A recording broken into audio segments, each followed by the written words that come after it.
This is Ceuta. It is a Spanish exclave in mainland Africa. It has a land border with Morocco and a maritime border with the Strait of Gibraltar. It's only about an hour from mainland Spain by ferry. Today we've taken this ferry over from Algeciras to spend a day in the Spanish part of Africa, see why it ended up part of Spain in the first place, and look at its present day situation. So let's go back to this morning when I was incredibly sleep deprived. So it is before 6 a.m. We're here at the Puerto de Algeciras. The clock's changed a couple of days ago, so it feels like an hour earlier, and I'm only running on about 3 hours sleep. Been up since 2 a.m. with acid reflux. It might be a bit of a sleepy start to the day, but I'm sure we'll wake up once we get over to Ceuta. It's also the third time I've been here in the last 8 months, which is a lot of times to come to the port of Algeciras. I have travelled to/from Morocco by ferry twice in the last 8 months, and this is where you can also get ferries to Tangier in Morocco. But today we are staying in Spain, aren't we? Yeah. And we're heading to Ceuta. Ceuta, Spain's African exclave. I'm joined by Richard. I will put all of the links to his YouTube videos in the description. I did a challenge in the summer where I tried to see if I could get to Morocco in 30 hours or less without flying. And yeah, it's up on my channel if you want to give that a watch. But the port of Algeciras features in it. Well, this looks closed. Oh no. Take it back. Hola. Vamos a Ceuta? Para Ceuta a 7. Sí. Solo ido y de vuelta. So, tenemos boletos ahí, pero no sé qué los... No te preocupes, te lo doy. Gracias. Claro, cariño. Perfecto. Gracias. Venga, chao. ¿Vamos arriba? Sí. Subiendo a la derecha. Okay, gracias. Little cafe here, and if you're going to Tangier, you go this way. But if you're going to Ceuta, which is us, you go this way.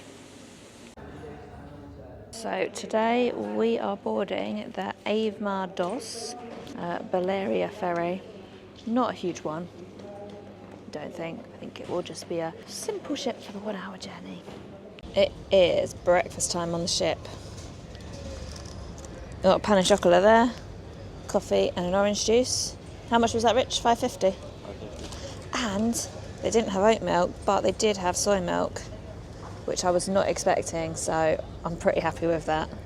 I've been on so many ferries on the Mediterranean, and this is the bumpiest. We're going like through the Strait of Gibraltar, which probably explains it. It's like where the Atlantic Ocean and the Mediterranean Sea meet, but it's rocky. Right, we survived the ferry journey, bouncy as it may have been, and we're just walking from the ferry terminal now into the centre of Ceuta. We've met up with our guide Antonia, who is going to show us around the city centre this morning. My name is Toño Paulete. I'm an official guide of the town hall here in Ceuta, and I was born here, and I used to make this work every day. Not like this, because usually we stay in the office and receive people, but today we have a special day and we are visiting the downtown, Royal Walls, the Africa Square and Main Street. Nice, amazing. Thank you. Left side is the oldest part of the Royal Walls. It's from 16th century. And Okay. it's from Portuguese period. Building that we have just opposite, it's El Baluarte de la Bandera.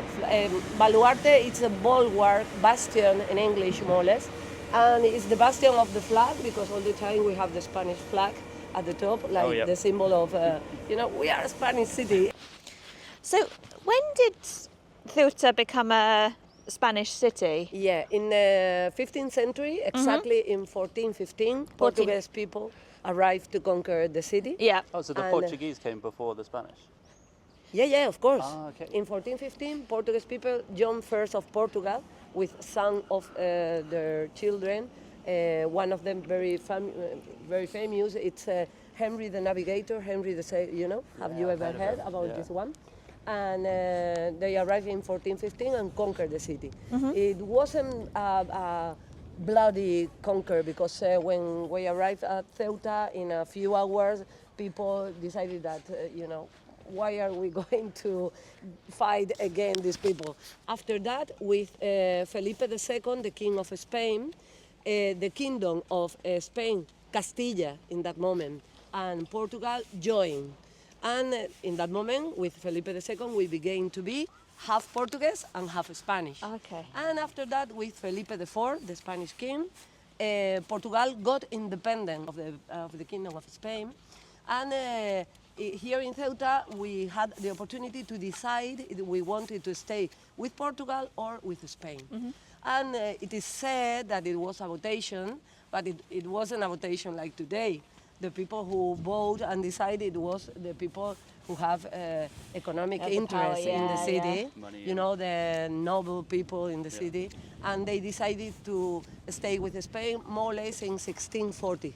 Okay. So we begins to be Spanish So till officially, today yeah. in 17th century. Yeah. Okay. I'm going to have to insert a map here. So this is the fort and this is the moat. And the moat is basically a man-made river or pathway, and it basically makes this tip of Ceuta a island. The city that we can see over there is the first one that you find when you cross the border. Okay. It's called Castillejos because it has a Muslim name, of course. Yeah. It's ethnic. But if you ask someone from there, where are you from? They are going to tell you from Castillejos, because it's a name that came in from during the Africa's war. A lot of battles and the name of generals and all of this that participate in this war put the names of the cities that we have here. First we have Castillejos, and at the end you can see there is a darker place over there. It's a cave, and it's called Cabo Negro. And if you go on the road, you will see the sign. It says Cabo Negro. It's not in Muslim. It's Yeah. Cabo It's in Negro in Spanish. Spanish. Yeah. Okay. And Cabo Negro, El Rincón, it's another place. Rincón is like a corner, but it's all of this coming from the Africa's War. right. Africa's War was between 1859 and 1860, and when this war finished, it was established the border that we had with Morocco here in Ceuta and in Melilla, the other Spanish city. And they signed a peace treaty called Ouattara and established the border. But during a lot of years, the north of Morocco, it was Spanish. Yeah. So this was all till the independence Yeah. of Morocco, till in 1956. Yeah. Right. Yeah. So do many Moroccan people live in Ceuta? No, they used to come every day to buy everything because they have high taxes and we don't have VAT here. So it's So cheaper to buy from stuff years, a lot of years, all the people, near from Ceuta, have come to Ceuta to buy everything. Everything is everything, from refrigerators to televisions, eggs. At the moment, it's complicated, Right. for the border. What I told you that Yeah, 'cause you it can takes a long time. spend a long Yeah. time to cross the border. Yeah. So it's different. But many years ago, everybody near from here come to Ceuta to buy everything. So because there's quite a large Muslim population here, right? So, Yeah. but they're Spanish. Yeah, not yeah, Moroccan. people, Yeah, they see they are themselves as Muslim, but Spanish. people from okay. Ceuta is Spanish. Yeah. They have the identity card, Spanish Yeah. identity card, So and Spanish it doesn't matter national. if they are Mohammed or Mustafa or Antonia. Yeah. It doesn't matter, but They're all Spanish. they are Spanish and live here. Yeah. In Ceuta we have more or less 80,000 people living, and most of the people is Christian. But Muslim people is 45% of the population.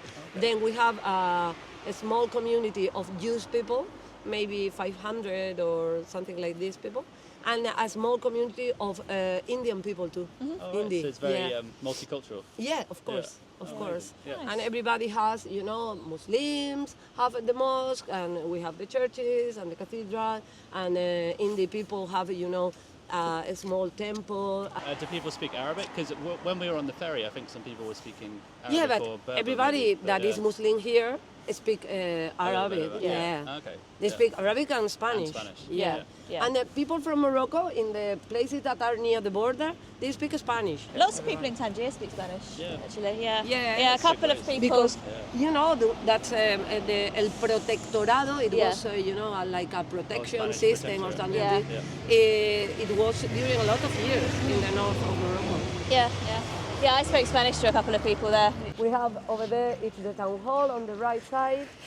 That white building on the left side, it's the military building where is the commander of the city. It's the biggest range in the military here in Spain.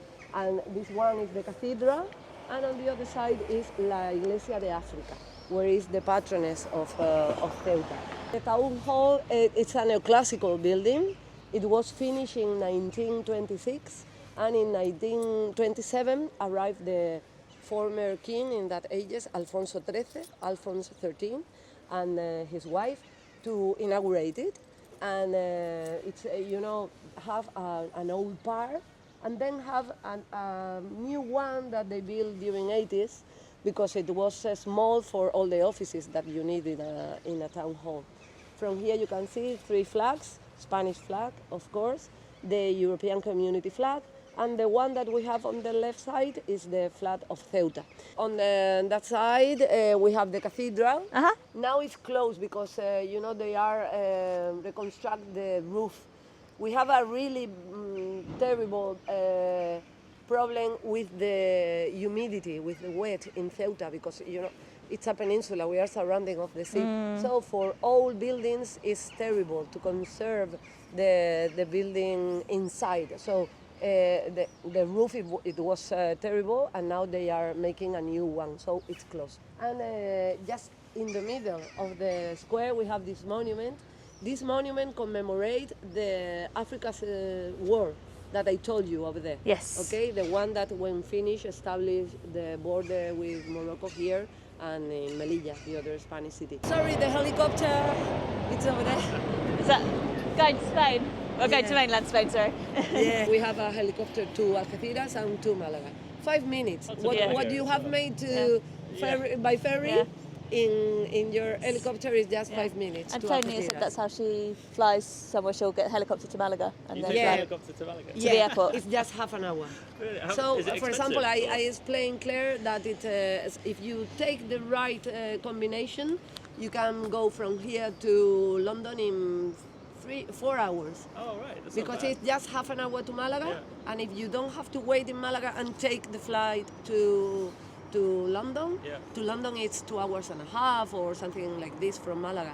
So in 4 Easy. hours you can stay there. So it's So really nice. you never feel like isolated, like you're cut Not off? now, Yeah. not now. Maybe years ago, but at the moment we have 3 ferry companies: Armas, Balearia, and DFDS. So there is a fast ferry every half an hour, more or less, or every hour. The first one in the morning is at 6 o'clock, and the last one is at night 11:30, I think so. So you have all the time. Yeah. And you have the helicopter too. Yeah. And we have if you are resident in Ceuta, you have a discount of 75% On the in the helicopter price. as well? Yeah. Really? That's a So good deal. it's they have some offers for people that is not resident. Yeah. And at the moment we are having a lot of people that are visiting us because they have found, oh my God, an helicopter from Malaga. We are going to try. And we have a lot of tourism by helicopter too. Yeah. But from people that it's living here, it's perfect for me. It's perfect. I don't want to take the fast ferry anymore. Yeah, because it's 1 hour and it depends of the weather. Yeah. You can make a nice cruise like this, or you can make That was today, Today was rough. Yeah. Yeah. So, You said told people me. were throwing up on Yeah, the... people in the toilets were throwing up. Yeah, and all the time. overboard, Oh my yeah. God, that's terrible. It wasn't fun. The smell. And if you Yeah. hear, oh my God. Okay, don't speak about that. This was Africa Church. Yeah. Africa Church, all right. Makes sense. We're in Africa. Yes. No, the name is because the Virgin that is inside is La Virgen de Africa. Okay, here you have a small Virgin at the top. We are going to see the right one inside in the altar, but I can explain you from here. This Virgin, it was sent by Henry the Navigator to Ceuta with the order to make a church for her and name her the majoress of the city. Oh, wow. That is very golden. In Spanish, we said this kind of decoration, pan de oro, golden bread. Yeah. Tour of the city complete. Now we are heading off for a tour of the whole peninsula, the whole area of Ceuta. So it's a city and a surrounding area. What you do is you just jump in a taxi, you pay them €40, and they take you around all of the main sites outside of the city. I think she's found us a vehicle. I feel like this would be quite difficult to arrange on your own, but Antonia is explaining to the taxi driver and seeing if he'll take us on a little roundabout tour of the island. Y ella habla un poquito de español, porque estudió en México. O sea Sí, que sí. yo le he dicho que si ya quieren alguna cosa, pero son periodistas, si quieren alguna cosa en especial, que te digan, ¿vale? Además, él es amigo, lo conozco. Ah, bueno. ¿Podemos pagar con tarjeta? Sí, sí. Sí, bueno. Vale. 40 euros, ¿sí? 40 euros. Ok, bueno. Venga. Bueno. gracias. Oh, muchas gracias. De nada. Adiós. Ok, perfecto. Adiós. Gracias. ¿Cómo te llamas? Jesús. Jesús. Mucho gusto. Mucho gusto. So we've come up to this beautiful viewpoint, and you can really see the different lands around here. Eso de allí en Marruecos. Sí, Morocco. Se ve todas las casas Está blancas, ahí. pues, todo eso es Marruecos, Castillejo. Ah, okay. And Gibraltar, right? Gibraltar está Y ahí. esto es Sí. Gibraltar. Está la línea y Algeciras. So we've got Gibraltar, which is where we were yesterday, all the way over here. You can see the Rock of Gibraltar, and then you can also see the coast of Spain, or mainland Spain I should say. And then here you've got downtown Ceuta, which is where we were. You can actually see the Balearia boat that we may have come in on, although they do arrive very frequently, so it might be a different one. And then here you've got Morocco, all of the Western Mediterranean basically. ¿Es de aquí? ¿Es eso? Sí. ¿Sí? Sí. Yo nací aquí en Ceuta, Muy lindo. pero en mi casa, ¿Sí? no en el hospital. ¿Cómo es la vida en Ceuta? ¿Está tranquila? No, ¿Está aquí tranquila. tranquila? Sí. Y aquí vivimos hindú, musulmanes, cristianos, chinos, aquí de todo. Sí, Y aquí nos llevamos bien, bien, bien. todo viajando en paz. De toda la vida, ¿eh? De toda la vida. No Bueno. ahora. Phone has no idea where I am. Connected to Morocco Telecom. Thinks we're in Morocco. And interestingly, it also thinks it is 9:47 in the morning. So Spain and Morocco have a 1 hour time difference, even though they shouldn't really. Spain is basically on the wrong time zone. The clocks went forward in Spain a couple of days ago, and they haven't changed it in Morocco. Currently, even though we're a few hundred metres from Morocco at the moment, Morocco is 2 hours behind Spain. Made it to Bensu. We've got a really good view of the Strait of Gibraltar here, and this headland up here is Morocco. In fact, we're only about 100 metres from the border here. Oh, mucho viento aquí.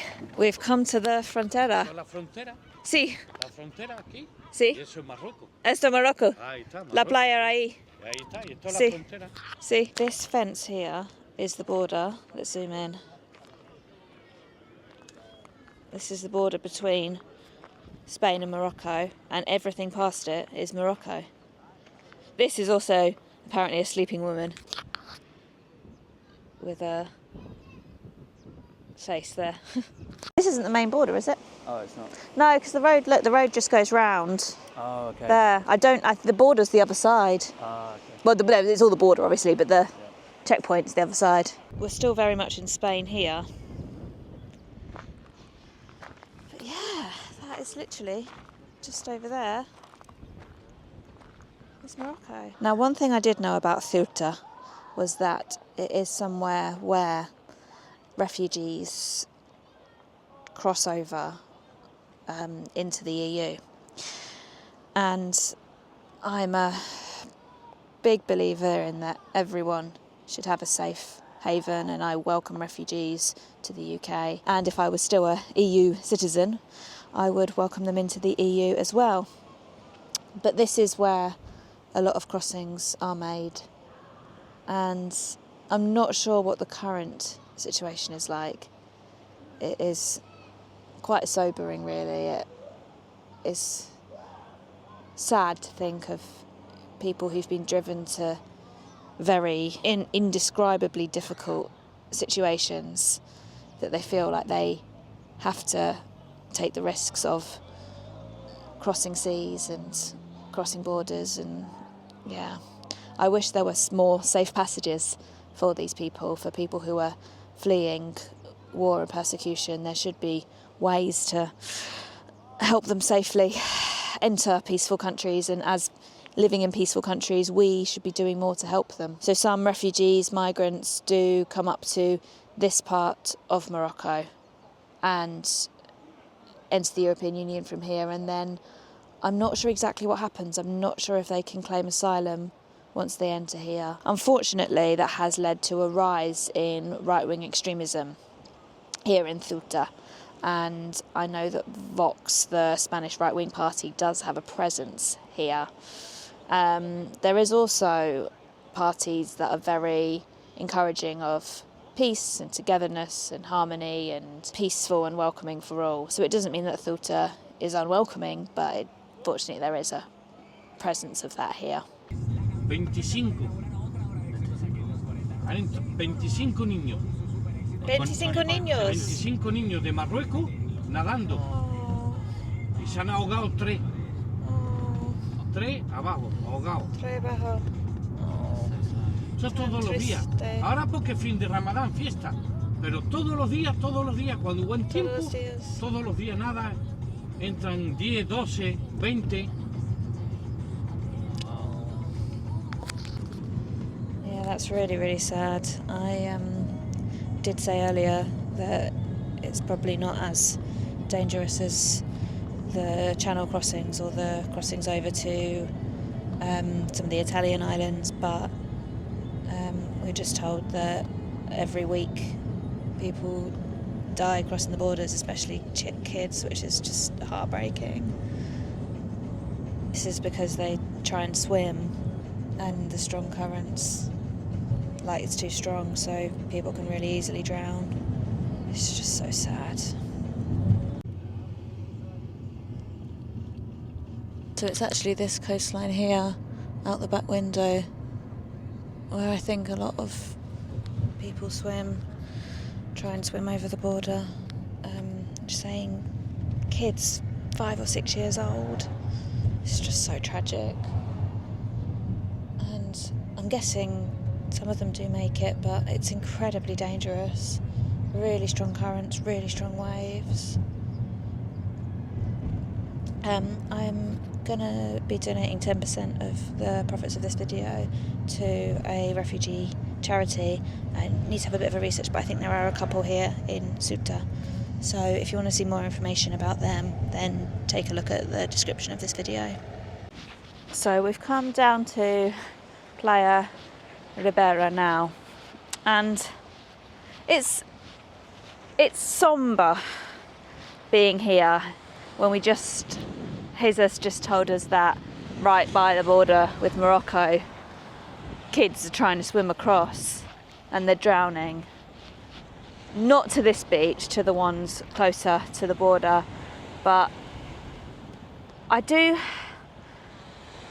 feel sombre, you know, as holiday makers, most people probably from privileged countries, being here, having a nice time, and just horrific things happening over there. And that's not to say that people shouldn't come to Ceuta, but I couldn't make a video without talking about this. So I am going to put some charities that work with refugees in Ceuta in the description, and I will be donating 10% of the profits of this video to one, or I might split it between those charities. We're going to grab some lunch now, and we will be continuing to explore the diversity of Ceuta this afternoon, but I will keep this in my thoughts, definitely. Right, should we walk along the beach? Yeah, there's lots up there. Yeah. So this was a Portuguese city, then a Portuguese and Spanish city, then a Spanish city. And as we discussed with Antonia earlier, the Spanish cities were all the way up the coast. Like, Spain did control this part of Morocco. I'm not saying that they should have, I'm generally against colonialism.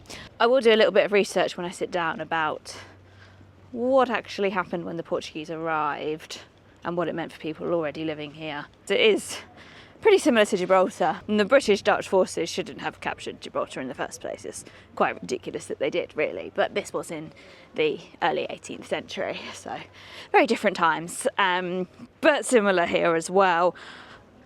You can understand it a little bit more here because it is so close to mainland Spain, like you can see mainland Spain, and this was back when Gibraltar was Castilian. But with both, I have kind of been saying that while they shouldn't have been here in the first place, it has been a few hundred years now, and it's hard to imagine after a few hundred years it completely reversing or completely going back to another country, because everything here is Spanish, everything in Gibraltar is English.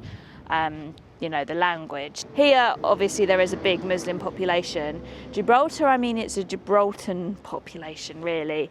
It's very much a mix, but also they kind of have their own, definitely their own identity now. I'm not sure about the Ceutan identity here. I know we were told that everyone kind of considered themselves Spanish. Don't know if there's very strong sort of Ceutan, especially, identity. I don't agree with the initial colonialism, but it is hard to imagine this being part of Morocco now.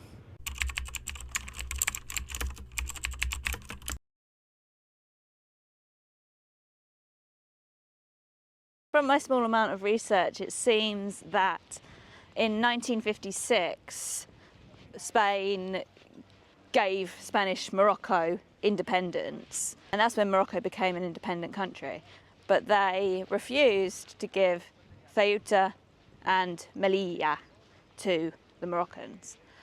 And this could be for various reasons. You know, if it had been Spanish for that much longer, if there are more Spaniards here, more Spaniards had emigrated here, I don't know, the more culture, that could be the argument. I'm not falling on either side, really, I'm just trying to share a balanced view. So Morocco disagreed with Spain on this, but Spain said that they were an integral part of the Spanish state. Obviously the Moroccan argument is that it's a peninsula that sits in the middle of Morocco, really, and they were part of the Moroccan region that is now Morocco today. So yeah, both have arguments. I'm not here to say which one is wrong or right, because I've only been here a few hours. Like I say, I generally don't agree with colonialism, but equally these days it is a very Spanish feeling city. But I do recognise that I haven't spoken to any Muslim people here who might have heritage more from Morocco, and that I've been mainly in the Spanish area, which is the centre.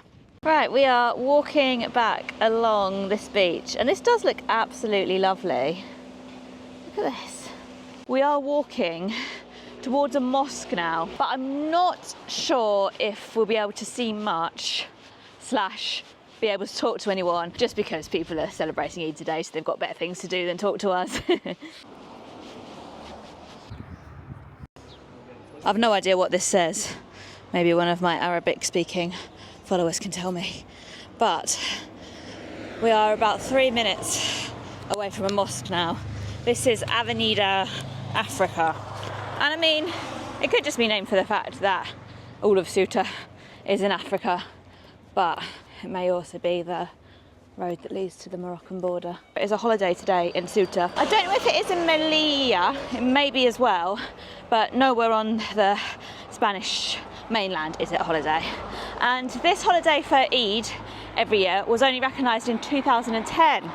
And it was the first time a Muslim holiday has been recognised by Spain and has been sort of officially celebrated by Spain since the time of the conquistadors. So if you don't know, Spain was under Moorish control from the 8th to the 15th century, I believe. And then the reconquistadors came in and kind of reconverted it all back to Christianity. So since that time, there's been no celebration of a Muslim holiday. So it is really great to hear that slice of sort of representation and inclusivity here in Ceuta.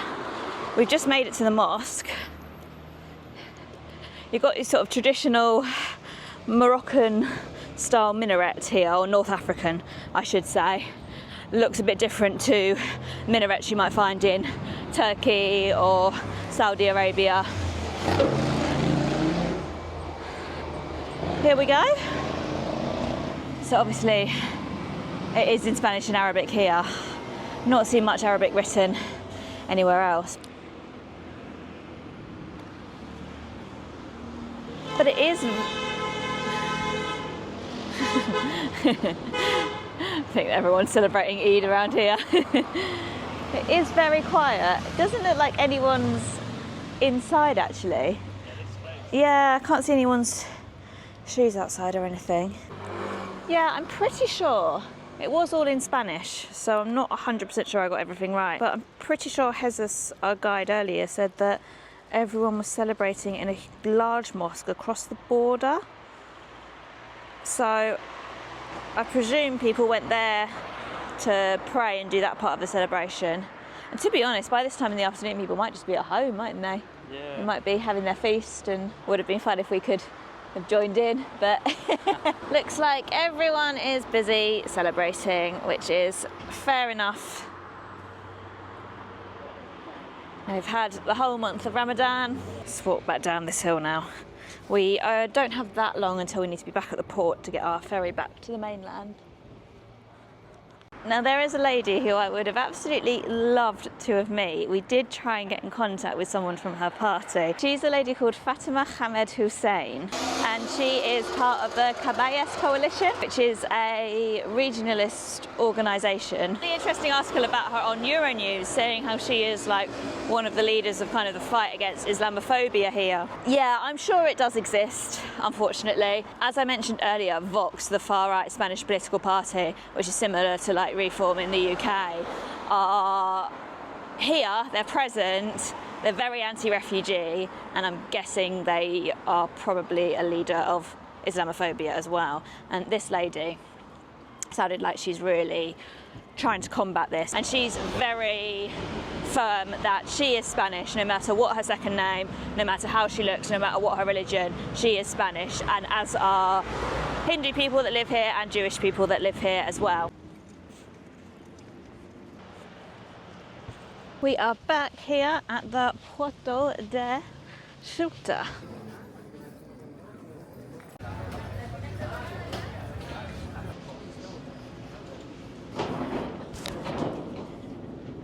We've boarded the boat and we're about to say goodbye to Ceuta. I definitely found it a really interesting and unique place to visit in Spain, with really fascinating cultural diversity, lots of history, and a beautiful Mediterranean coastline. Of course, it was tinged with sadness in some parts. I did find learning things about the refugees who have to make these awfully, horrifically dangerous journeys to enter the EU really, really heartbreaking. And as I mentioned, I will be putting some information about charities in the description, and I will be donating 10% of profits from this video to charities in Ceuta.